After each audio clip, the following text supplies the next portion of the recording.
Well, everyone, we get to finally talk about the M1 Pro MacBook Pro and see how this particular MacBook holds up in 2024. Now, this MacBook means a lot to me. It's very near and dear to my heart, and the reason for that is because this is the MacBook that I use on an everyday basis. No matter what I'm doing on my iPhone or my MacBook or whatever, this is the Mac that I'm using. I love this MacBook a lot in so many different ways, and I'm so glad I'm able to use this MacBook on an everyday basis because it really is one of my most favorite devices that I use. Whenever I'm editing these videos, scrolling the internet, doing whatever that I do on a particular phone or a MacBook or whatever, I'm using this particular Mac, which is really nice, and I love this MacBook a lot because of it. So I could not recommend this MacBook enough. If you want to go ahead and pick up a really good MacBook, this is one for you, and I'll leave links in the description if you want to pick it up. You can get it from there, and you can help support the channel at the same exact time. Now, starting off with the outside of the M1 Pro MacBook Pro, these things looked very beautiful, and I really did appreciate and like the way these particular MacBooks looked at the time,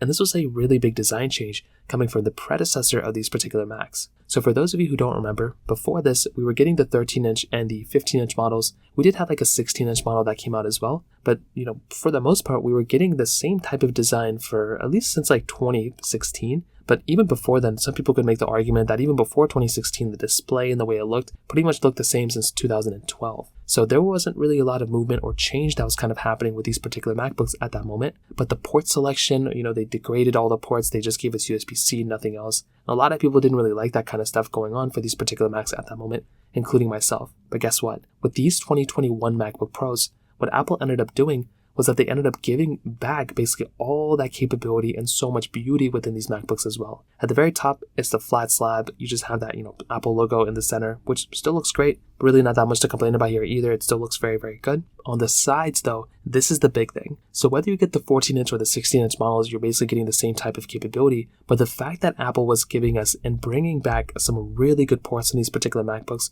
was an insanely beautiful thing. And I was so happy that they ended up doing something like this. So on the one side, for one, you're still getting USB Type-C ports. So for these particular MacBooks, you were getting a USB Type-C port on one side and two USB Type-C ports on the other side. These were Thunderbolt 4 ports. They had a lot of capability, and this was something, again, that was very cool because you were able to go through and just utilize this particular MacBook, use all the ports, use everything within it, and it was a very nice thing that we were getting that type of capability. On top of that, we were getting an HDMI port again. So the fact that Apple went back against their word and actually brought back an HDMI port was so crazy. I loved, again, having that type of capability, and it was very, very cool getting that because, again, having USB Type-C is awesome. I love USB-C, and I was so happy that we ended up having that type of capability on these particular, MacBooks.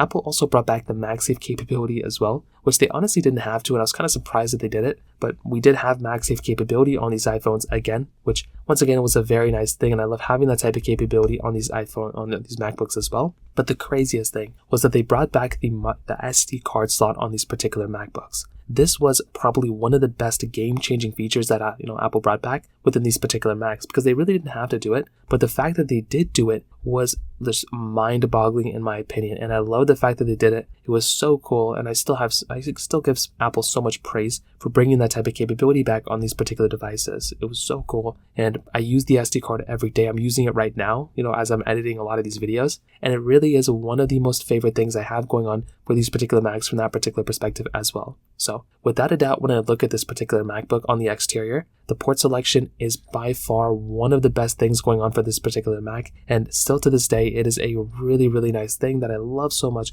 about these particular MacBooks is just the port selection. On the bottom, you don't have much else going on, just the screws and standard stuff you can kind of screw in. When you actually flip this thing open, that's when Apple also brought back a few more changes. So starting with the keyboard, it's a standard full-size keyboard just like you had on the previous MacBook, and it's a very, very nice, keyboard that you have here as well. It's super cool. I love having, once again, this type of capability here. And if I'm going to go through and use a particular MacBook, having these types of full-size keyboards are amazing. I've been using them nonstop, basically since I bought it, even with my M1 MacBook Pro like in 2022 or 2021. And I love those MacBooks a lot, and these keyboards are significantly better than the standard keyboards that they had before. So once again, definitely gets a thumbs up for me, and I'm a massive fan of the way these particular keyboards hold up from that particular perspective. You're also getting the full-size trackpad as well, so you can easily just go through and use this trackpad as you normally would. So this is another really cool thing because you can easily just go through and just use this trackpad, click on things, utilize things as whatever way you want to. And once again, it's a very, very cool type of layout and situation that you're kind of in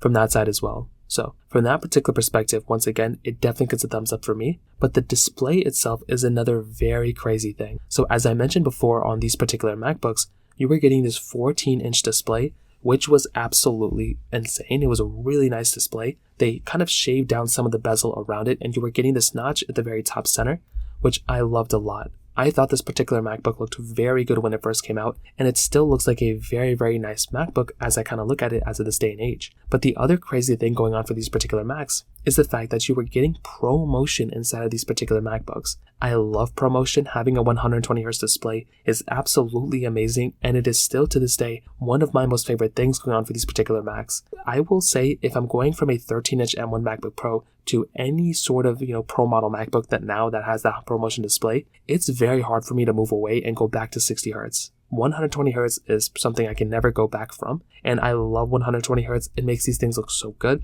Now, I'm a massive fan of the way these particular Macs held up from that particular perspective as well. So from that side, with the display, thumbs up for me, and the performance is amazing. I haven't really had too many issues with the performance since I bought this particular MacBook, and just to give you some perspective, you can get up to 10 core CPU, up to 32 cores GPU, up to 64 gigabytes of RAM, up to 8 terabytes of storage, and it's a very good performing Mac. I will say if you're kind of strapped, if you're like running out of power on this particular MacBook, you are a power user like crazy and you probably need to go buy a Mac Pro at this point. I would probably never utilize all the power within my particular Mac. And even when I'm going through and like exporting like 5 videos at a time, it kind of turns the fan on sometimes, but compared to my previous MacBooks, these things do a really good job at almost every single thing that I've thrown at it. And I think that's a very important thing to keep in mind. As you're going through and using these particular MacBooks, you are getting a Mac that does a really good job from the performance perspective. And I love that about these particular Macs. I can easily just go through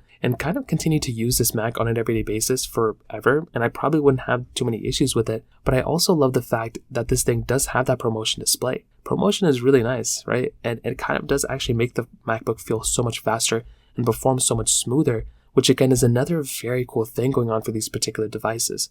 And as I'm going through and using a Mac on an everyday basis, this thing is a very solid option in so many ways, and I am a massive fan of the way this particular Mac is held up from that particular perspective as well. So what I will tell you is, and to kind of sum up this video, I love these particular MacBooks. I think Apple did a really good job with these Macs when they first came out, and I still think in so many ways they are still very good Macs to buy. If you're in the market and you want to go and buy a Mac to use on an everyday basis, you cannot really go wrong with these particular devices. I think Apple has done a really good job with them. If you're in the market, I would say go for them. Just go and buy them. There's not really too many better options than this one unless you want to go for the other MacBooks that Apple is selling. I would say for the most part, if you're in the market, this is a beautiful Mac, and I would highly recommend any single person who's in the market to go and buy this thing if you really want to. So from that side, that kind of covers it up there. If you have any other thoughts or questions, please let me know in the comment section below. Hit the like button, that would mean so much, but definitely hit that subscribe button. More importantly than everything else, I love every single one of you guys. Hopefully I'll catch you guys in the next video. Peace out till then.